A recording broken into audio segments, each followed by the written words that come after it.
Hello everyone, I am Assistant Professor Yasvi Shejare from Agricultural Engineering Department. In last session we learned about farm pond and examples over the farm pond, then selection criteria for the farm pond. Okay, now this session we will start with surveying. Basically surveying हे नाव ऐकल्यानंतर आपल्या लक्षात काय येतं की data collection, okay, किंवा सेन्सससाठी वेगवेगळी data collect केला जातो. तर तसं आपली जनरल आयडिया आपल्या डोक्यामध्ये येते. पण ही जी टर्म आहे सर्वेइंग ही इंजिनिअरिंगशी रिलेटेड आहे. ह्याच्यामध्ये डेटा कलेक्शन आहे, पण बेसिक ऑब्जेक्टिव्ह जे आहे सर्वेइंगचं ते आहे data collection and preparation of maps, की म्हणजे डेटा कलेक्ट करणं आणि मॅप प्रिपेअर करणं, किंवा अजून त्याच्यावरती स्टडी करून जिथे conservation soil and water conservation स्ट्रक्चरची गरज आहे तर तिथे आपण ते स्ट्रक्चर्स उभे करू शकतो. त्यानंतर मॅप्सचा बऱ्याच गोष्टींसाठी यूज होतो, आपल्याला माहीतच आहे. आता सर्वेइंगची जी बेसिक डेफिनेशन आहे ती पाहणार आहोत. It is the art of determination of relative positions of different points over the earth surface in horizontal plane. Okay, म्हणजे काय, फॉर एक्झाम्पल सपोज हा अर्थ सरफेसवरचा काही ठराविक एरिया आहे, ओके, आणि याच्यावरचे जे डिफरंट पॉईंट्स असतील, जसं की एखादं सपोज छोटंसं टाऊन आहे तर तिथे असणारं पोस्ट ऑफिस असेल, स्कूल्स असतील, रोड्स असतील, तर याची actual position on paper represent करणं. ओके, सो याची जी रिलेटिव्ह पोझिशन आहे ओव्हर द अर्थ सरफेस तर ती ऑन पेपर रिप्रेझेंट करणं म्हणजेच सर्वेइंग. ओके, पण या ज्या गोष्टी आहेत सर्वेइंगच्या तर त्या हॉरिझॉन्टल प्लेनमधील कन्सिडर केल्या जातात. ओके, व्हर्टिकल प्लेनमध्ये जेव्हा आपण कन्सिडर करतो तर तेव्हा त्याला लेवलिंग असं म्हटलं जातं. त्याबद्दल आपण पुढे पाहू. सो थोडक्यात हे लक्षात ठेवा की सर्वेइंग म्हणजे काय, की जेवढे हॉरिझॉन्टल प्लेनवरती एखादा ठराविक एरिया जर निवडला तर त्याच्यावरचे जे काही डिफरंट पॉईंट्स आहेत तर त्याची ऑन पेपर पोझिशन कोणती आहे तर ते पाहणं, रिलेटिव्ह पोझिशन्स, तर ते म्हणजे सर्वेइंग, किंवा त्याचा यूज करून मॅप प्रिपेअर्स करणं. ओके, तर आता याच्यामध्ये डायरेक्शनसुद्धा कन्सिडर केल्या जातात. म्हणजे फॉर एक्झाम्पल कोणता भाग नॉर्थ साईडला आहे, ईस्ट साईडला आहे, वेस्ट, ओके, एक्सेट्रा. आता जी प्रोसेस आहे, the process of survey divided into 2 parts. Okay, याच्यामध्ये ही ओव्हरऑल जी सर्वेइंगची जी प्रोसेस आहे तर ती 2 पार्ट्समध्ये डिवाईड केलेली आहे. First one that is field work, taking measurement, and office work means computing and drawing. Okay, field वर्कमध्ये काय केलं जातं, एखादे एरिया असेल तर तिथले मेजरमेंट्स घेतले जातात, आणि ऑफिस वर्कमध्ये पूर्ण त्याचं कम्प्युटेशन म्हणजे कॅल्क्युलेशन, एरिया कॅल्क्युलेशन असेल किंवा ड्रॉइंग असेल तर ते केलं जातं. ठीक आहे, आता नेक्स्ट पॉईंट आहे ऑब्जेक्ट ऑफ सर्वे. हा महत्त्वाचा पॉईंट आहे, बऱ्याचदा ऑब्जेक्ट ऑफ सर्वेइंग विचारलं जातं. First, the primary object of survey is the preparation of plan or map. याबद्दल आपण मगाशी डिस्कस केलेलं आहे की बेसिक जे ऑब्जेक्ट आहे सर्वेइंगचं तर ते to prepare the plan or map. Okay, आता मॅप म्हणजे काय, the representation is called as map if the scale is small. Okay, जर स्केल जर स्मॉल असेल तर त्याला आपण काय म्हणतो, मॅप म्हणतो, आणि if the scale is large then it is called as plan. Okay, so indirectly काय तर मॅप बनवताना जी स्केल असते ती छोटी असते. For example 1 centimetre is equal to 1000 kilometre square असेल, एक्सेट्रा. ओके, आणि जर आपल्याला जर प्लॅन बनवायचा असेल तर याच्यामध्ये म्हणजे 1 centimetre is equal to may be 10 metre असू शकतं. ओके, तर याच्यामध्ये जे स्केल ऑफ रिप्रेझेंटेशन आहे ते लार्ज आहे. ठीक आहे, त्यानंतर सेकंड ऑब्जेक्ट आहे the preparation of plan of estate or buildings, roads, railways, pipelines, canals, etcetera. Okay, याच्यामध्ये जे काही इस्टेट्स असतील, बिल्डिंग्स असतील, रेल्वेज असतील, ओके, या सगळ्यांचे प्लॅन्स बनवणे. Okay, then third, to measure the area of the field, state, nation. एखाद्या फील्डचा एरिया मेजर करणे, त्यानंतर एखादा स्टेट असेल, नेशन असेल तर त्याचा एरिया मेजर करणे. Okay, the next objective that is to prepare a topographical map to show the hills, valleys, rivers. Okay, म्हणजे टोपोग्राफिकल मॅपमध्ये काय रिप्रेझेंट केलं जातं तर हिल्स असतील, व्हॅलीज असतील, रिव्हर्स असतील. ओके, अशा वेगवेगळ्या प्रकारचे मॅप्स यामध्ये प्रिपेअर केले जातात. ठीक आहे, त्यानंतर यूज ऑफ सर्वेइंग. ओके, सर्वेइंगचे वेगवेगळे युजेस आहेत, हा सुद्धा क्वेश्चन बऱ्याचदा विचारला जातो. ठीक आहे, त्यानंतर जे ऑब्जेक्ट आहे सर्वेइंगचं तर त्याच्यामध्ये डेटा कलेक्शन आहे, नंतर इंटरप्रिटेशन आहे, ॲनालिसिस आहे, या सर्व गोष्टीसुद्धा ऑब्जेक्ट ऑफ सर्वेइंगमध्ये येतात. ठीक आहे. तर आता आपण यूज ऑफ सर्वेइंग पाहूयात. To prepare a topographical map to show the hills, valleys, rivers. Okay, topographical map बनवणे की ज्याच्या थ्रू आपल्याला हिल्स असतील, व्हॅलीज असतील, रिव्हर्स असतील यांची माहिती भेटेल. ठीक आहे. त्यानंतर to prepare a cadastral map which shows the boundaries of the fields, plots, houses and other properties. Okay, cadastral मॅपला आपण मराठीमध्ये खसरा उतारा असं म्हणतो, बरोबर. आणि याच्यामध्ये ज्या काही फील्डच्या ज्या बाउंड्रीज असतील किंवा प्लॉट्स असतील तर त्या मॅपमध्ये रिप्रेझेंट केल्या जातात. ओके. त्यानंतर to prepare a engineering map which shows the position of engineering work such as buildings, roads, railways, dams, canals etcetera. Okay, engineering map generally काय रिप्रेझेंट करतो तर position of engineering different works. त्याच्या नावामध्येच आहे की buildings असतील, roads असतील, काही कन्स्ट्रक्टिव्ह वर्क्स असतील तर ते जे रिप्रेझेंट कशामध्ये केले जातात तर इंजिनिअरिंग मॅपमध्ये. ठीक आहे. त्यानंतर नेक्स्ट यूज आहे to prepare a contour map. Okay, to prepare a contour map to know the topography of the area, to find out the best possible site for different soil and water conservation structures, reservoirs, canals etcetera. Okay, आता contour म्हणजे काय आपण बऱ्याचदा पाहिलेलं आहे की अशी line की जी इक्वल इलिव्हेशन पॉईंट्सना जोडते, तर त्याला आपण काय म्हणतो कंटूर लाईन. मग असे वेगवेगळे कंटूर लाईन्स ड्रॉ करून तिथल्या ठराविक कंटूर मॅप बनवले जातात. जर इनर व्हॅल्यूज जर हाय असतील तर तिथे हिल रिप्रेझेंट असतो. Okay, and suppose inside value जी आहे ती जर कमी असेल, म्हणजे फॉर एक्झाम्पल 50पासून स्टार्ट होत असेल तर तो जो मॅप आहे तर ते काय रिप्रेझेंट करतं किंवा त्या कंटूर लाईन्स व्हॅली रिप्रेझेंट करतात किंवा एखादं डिफरेशन रिप्रेझेंट करतात. याबद्दल नेक्स्ट लेक्चर आहे, आपण त्यामध्ये पाहू की कंटूर म्हणजे काय, त्यानंतर त्याचे मॅप्स काय काय रिप्रेझेंट करतात एक्सेट्रा. ओके. नेक्स्ट आहे classification of surveying. Okay, surveying may be classified in a variety of ways. हा सुद्धा क्वेश्चन बऱ्याचदा विचारला जातो. जस्ट तुम्हाला एनलिस्ट करण्यासाठी सांगितलं जातं, enlist classification of surveying. Okay, तर त्यावेळी तुम्हाला ते एनलिस्ट करता आलं पाहिजे. सो आपण वन बाय वन पाहूयात. इथे बेसिक 4 मेजर ग्रुप्स आहेत. So first one that is classification based upon the nature of the field of the survey. Okay, nature of the field of the survey याच्या under 3 classes पडतात. तर first one आहे land surveys. Okay, त्यानंतर marine or navigation surveys for study of ocean, seas etcetera. Okay, then astronomical survey for the study of galaxy. आता जे land surveys आहेत तर त्याच्यामध्ये बेसिकली अगेन 4 टाईप्स पडतात. तर फर्स्ट वन आहे टोपोग्राफिकल सर्वे. टोपोग्राफिकल सर्वेबद्दल आपण ऑलरेडी डिस्कस केलेलं आहे टोपोग्राफिकल मॅपमध्ये की या टोपोग्राफिकल सर्वेमध्ये काय केलं जातं तर to determine the natural features of country such as valleys, hills, rivers, lakes, woods, roads, railways etcetera. म्हणजे लँड सर्वेचे अजून 4 क्लासिफिकेशन पडतात. तर त्यामध्ये फर्स्ट आहे टोपोग्राफिकल सर्वे. ओके, आता टोपोग्राफिकल सर्वे का करायचा to determine the natural features of the country, जसं की व्हॅलीज असतील, हिल्स असतील, रिव्हर्स असतील, lakes, woods, roads, railways, canals, towns etcetera. Okay, त्यानंतर नेक्स्ट क्लास आहे तो म्हणजे cadastral survey which is used for the study of boundaries of houses, pathways, fields etcetera. Okay, आणि त्यानंतर नेक्स्ट टाईप आहे तो म्हणजे सिटी सर्वे. तो सुद्धा लँड सर्वेचा 3rd टाईप आहे. and that survey is basically used for the laying out the plots, then construction of streets, sewers and water supply system. Okay, त्यानंतर last type आहे land सर्वेचा तो म्हणजे engineering survey. Okay, engineering सर्वेमध्ये basically जे काही constructive designs असतील, engineering works असतील तर ते रिप्रेझेंट करण्यासाठी यूज केला जातो.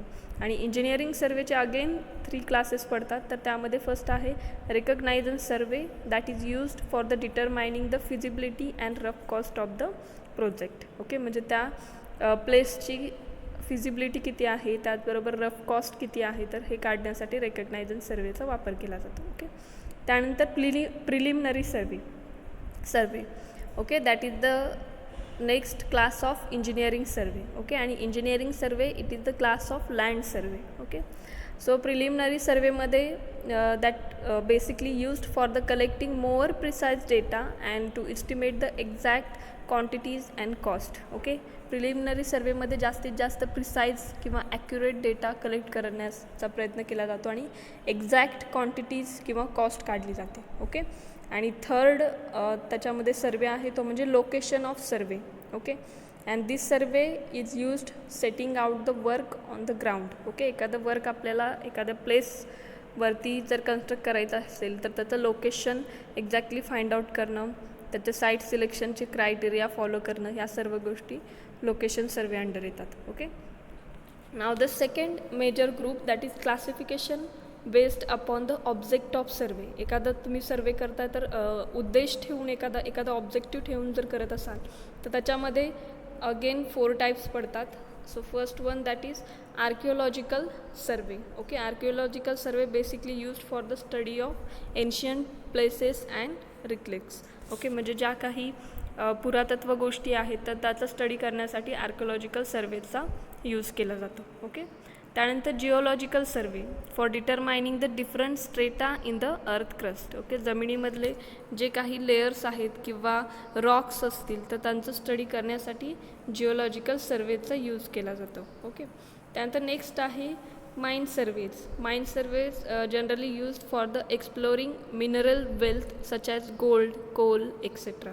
म्हणजे माइन सर्वेज जे आहेत तर ते जे काही वेगवेगळे मिनरल्स असतील जसं की गोल्ड असेल, कोल असेल तर त्याचा स्टडी करण्यासाठी माइन सर्वेज यूज केले जातात. ओके, त्यानंतर नेक्स्ट टाईप आहे military survey.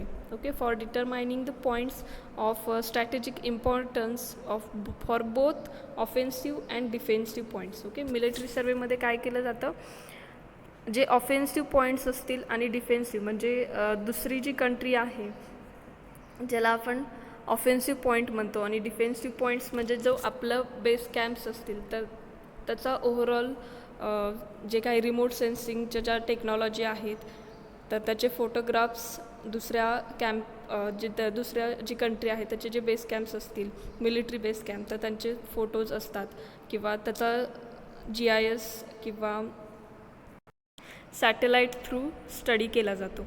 Okay, now next third major group that is classification based upon the methods employed in survey.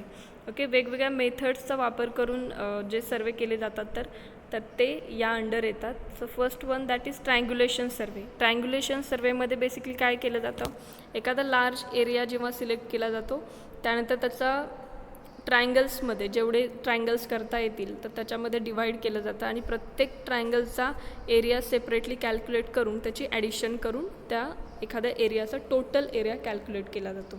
Okay, त्यानंतर ट्रॅव्हर्स सर्वे. ट्रॅव्हर्स सर्वेमध्ये 2 टाईप्स पडतात, open and close. Okay, traverse survey means it is the series of connecting lines. Okay, त्याला आपण traverse असं म्हणतो. Okay, याच्यामध्ये शक्यतो ज्या reverse lines असतील तर त्याच्या स्टडी करण्यासाठी या टाईपच्या सर्वेचा यूज केला जातो. त्यानंतर नेक्स्ट आहे classification based upon the instrument employ. Okay, जर इन्स्ट्रुमेंट्स कन्सिडर करून जे सर्वे केले जातात तर त्याच्या अंडर जे टाईप्स आहेत तर त्या हे या ग्रुप अंडर येतात.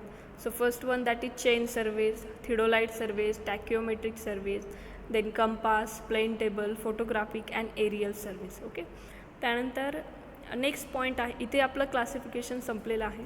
त्यानंतर नेक्स्ट पॉईंट आहे प्रिन्सिपल्स ऑफ सर्वेईंग. ओके, कोणतंही सर्वेईंग करताना त्याचे 2 बेसिक प्रिन्सिपल्स आहेत. So first one that is always work from the whole to part. म्हणजे एखादा मोठा एरिया आपण जर कन्सिडर केला तर मोठ्या पार्टपासून तुम्हाला छोट्याकडे जायचं, म्हणजे मोठा एरिया घेतल्यानंतर त्याचे तुकडे तुकडे करत छोटा एरिया तुम्हाला कॅल्क्युलेट करायचे. ओके, अँड सेकंड आहे ते म्हणजे to locate the new stations by at least 2 measurements that is linear or angular from fixed reference point. Okay, आता एखादा जर सर्वे करत असाल तर त्याचे जे न्यू स्टेशन्स ठरवले जाणार आहेत तर ते कमीत कमी ॲक्युरेसीसाठी 2 मेथड्स तरी त्यामध्ये इन्व्हॉल्व असाव्या, तर त्या आहेत त्या म्हणजे लिनियर आणि angular. Okay, then the purpose of working from whole to the part. Okay, आता जे आपण जे फर्स्ट प्रिन्सिपल आहे always work from the whole to the part, तर हे का करायचं तर to localize the errors, then to control the accumulation of the errors. Okay, आता फॉर एक्झाम्पल सपोज आपण जर छोट्या पार्टपासून जर एरिया आपण वाढवत गेलो तर याच्यामध्ये काय होतं की बऱ्याचदा बाउंड्री जी आहे ती डिसाईड करता येत नाही. ओके, आणि त्याचबरोबर एरर्स पण खूप येतात आणि कॅल्क्युलेशन करण्यासाठी सुद्धा डिफिकल्ट होतं. ओके, म्हणून एरर्स असतील तर त्या लोकलाइज करणं आणि ॲक्युम्युलेशन ऑफ द एरर्स जे आहे तर ते कंट्रोल करण्यासाठी फर्स्ट प्रिन्सिपल युजफुल आहे. ओके, त्यानंतर हा एक एक्स्ट्रा पॉईंट आहे की primary division of surveying. Okay, अगोदर आपण काय बघितलं क्लासिफिकेशन, आणि जे सर्वेइंग आहे तर ते जनरल 2 क्लासेसमध्ये सुद्धा डिवाईड केलं जातं. तर त्यामध्ये फर्स्ट आहे ते म्हणजे जिओडेटिक सर्वेइंग आणि second one that is plane surveying. Geodetic surveying is also called as trigonometric survey. Geodetic सर्वेइंगला ट्रिग्नोमेट्रिक सर्वे असं सुद्धा म्हणतात. And in this survey curvature of earth is taken into account. Okay, आता जे जिओडेटिक surveying आहेत, आता आपल्याला माहिती आहे की पृथ्वीचा जो पृष्ठभाग किंवा जो सरफेस आहे तर तो पूर्णपणे प्लेन नाही आहे, कारण आपली जो शेप आहे पृथ्वीचा तो इलिप्टिकल आहे. बरोबर, मग यावेळी काय होतं की जर आपण एखादी खूप मोठा पृथ्वीवरचा एरिया जर कन्सिडर केला आणि 2 लाईन्स जर कनेक्ट केल्या, 2 पॉईंट्स जर कनेक्ट केलं तर ती जी लाईन आहे ती कर्व लाईन येते. ओके, मग आपण जेव्हा छोटा एखाद्या ग्राउंडचं सपोज एरिया कॅल्क्युलेट करत असू तर हे जे कर्व्ज आहेत तर ते कमी असतात. ओके, पण जेव्हा मोठा कंट्री असेल, एखादं स्टेट असेल तर त्याचा जर एरिया जर कन्सिडर करायचा असेल तर हे जे येणारे जे कर्व्ज आहेत तर ते कन्सिडर करावे लागतात. ओके, सो जिओडेटिक सर्वेइंगमध्ये काय केलं जातं, जो कर्वेचर ऑफ अर्थ आहे तर तो कन्सिडर केला जातो. Okay, then next point, it is applicable for the large areas more than 250 kilometre square. Okay, हा जो जिओडेटिक सर्वेइंग आहे तर जिथे 250 किलोमीटरपेक्षा जास्त एरिया आहे तर त्यासाठी ॲप्लिकेबल आहे. त्यानंतर आपल्याला माहीतच आहे the shape of the earth is spherical or elliptical and hence if any 2 points connected by the line that will be curve line. Okay, and if any 3 points connected by 3 lines that will be triangle known as spherical triangle and angles are called as a spherical angles. Okay, जर असं आपण 3 lines जर connect केल्या किंवा 3 points जर connect केले तर काय होईल, जो ट्रायंगल जो फॉर्म होणार आहे तर त्याला काय म्हटलं जातं, स्पेरिकल ट्रायंगल, आणि जे अँगल्स आहेत तर त्यांना म्हटलं जातं spherical angles. Okay, in case of geodetic surveying. आता तेच प्लेन सर्वेइंगमध्ये in this survey curvature of earth is not taken into account. Okay, यामध्ये जो पृथ्वीचा जो कर्व आहे तर तो कन्सिडर केला जात नाही. Y? Because it is not applicable for the large areas. Okay, so plain surveying is not applicable for those areas which are larger than the 250 kilometer square. Okay, so in short it is applicable for those areas which are less than 250 kilometer square. म्हणजे 250 kilometre स्क्वेअरपेक्षा जो area कमी आहे तर त्यासाठी plain surveying applicable आहे. ठीक आहे, hence if any 2 points connected by the line, that line will be straight line. Okay, and in case of geodetic surveying, any 2 points connected by any line, then that line will be curved line. Okay, then next, if any 3 points connected by any 3 lines, that will be a triangle known as plane triangle and angles are called as plane angles. Okay, so कोणतेही 2 point in case of plane टेबलमध्ये 3 point जर आपण connect केले तर जो triangle form होतो तर त्याला प्लेन ट्रायंगल असं म्हणतात, आणि त्याचे जे अँगल्स आहेत तर त्याला प्लेन अँगल्स असं म्हणतात. ठीक आहे, सो हे सेशन इथे संपलेलं आहे. So thank you for listening.